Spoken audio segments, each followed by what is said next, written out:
Have you ever been obsessed with something? Maybe a video game, a sport, a hobby, cell phones, anyone? We all have at one point. But then there are those of us who take obsession to such an extreme that it can take over our time, our identity, and even our lives. And that's what today's story is about. It starts with an obsessive collector, a worried housekeeper, and a mysterious orchid that, well, we'll get to that later. Today, Storyburrow Editing presents The Flowering of the Strange Orchid by H.G. Wells. Enter Mr. Wedderburn, an uneventful man with an uneventful life. All he wishes for is that something unusual, even dastardly, would happen just to make his life a little less boring. "Nothing ever does happen to me," Mr. Wedderburn remarked presently, beginning to think aloud. "I wonder why. Things enough happen to other people. There's Harvey. Only the other week, on Monday, he picked up a sixpence. On Wednesday, his chicks all got the staggers. On Friday, his cousin came home from Australia, and on Saturday he broke his ankle. What a whirl of excitement, compared to me." To which his housekeeper replies, "I think I would rather be without so much excitement. It can't be good for you." But on this very day, Mr. Wedderburn gets a strong sense that something very unusual is going to happen to him. You see, Mr. Wedderburn is an orchid collector, and that day he returns from his orchid shopping with 3 new specimens, one of which has a very odd appearance. When he eagerly shows the orchid bulb to his housekeeper, it reminds her of a spider pretending to play dead. Mr. Wedderburn explains that it is an unknown breed, and it was found in the orchid mangroves beneath the body of an orchid supplier who had died under mysterious circumstances. The only thing anyone knew for sure was that his decaying body had apparently been drained by leeches. As you can imagine, this news makes the housekeeper severely grossed out and uneasy.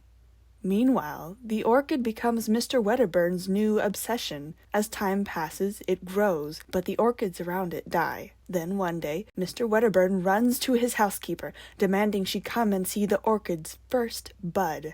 However, aside from the bud, the housekeeper notices little aerial rootlets coming out of the bulb, and they look strangely like little fingers. All the same, Mr. Wedderburn becomes more and more enthralled with his growing orchid, while the housekeeper grows more and more afraid of it, eventually avoiding the orchid hothouse altogether. But then one day, Mr. Wedderburn enters the hothouse, and at last the great thing happened.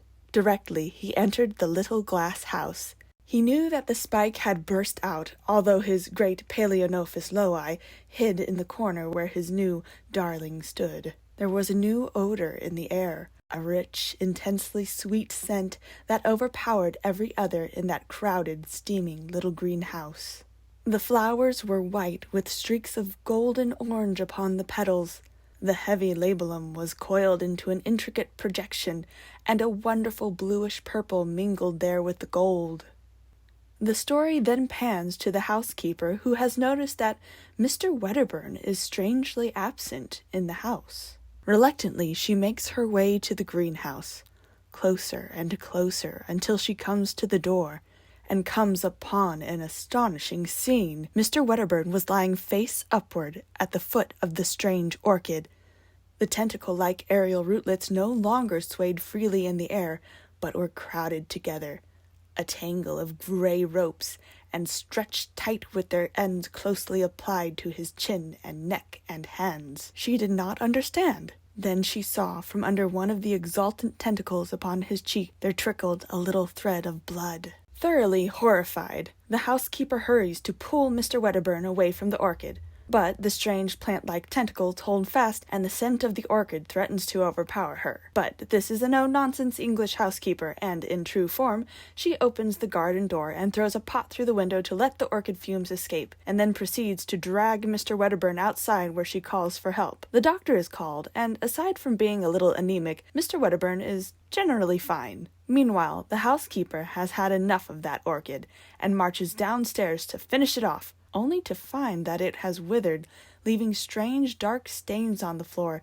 and a putrid smell in the air. As for Mr. Wedderburn, He himself was bright and garrulous upstairs in the glory of his strange adventure. But I do believe he never desired to have one again. As Mr. Wells shows, obsession taken too far can feed on us. In fact, his inspiration for this story was the sudden obsession in the Victorian culture for exotic orchids. However, the Victorian obsession turned into a symbol of status, a way to look down on others who did not have or could not afford orchids. Mr. Wells used this story to highlight that this obsession was creating a vampiric decadence in society by encouraging the human tendency to value things over people.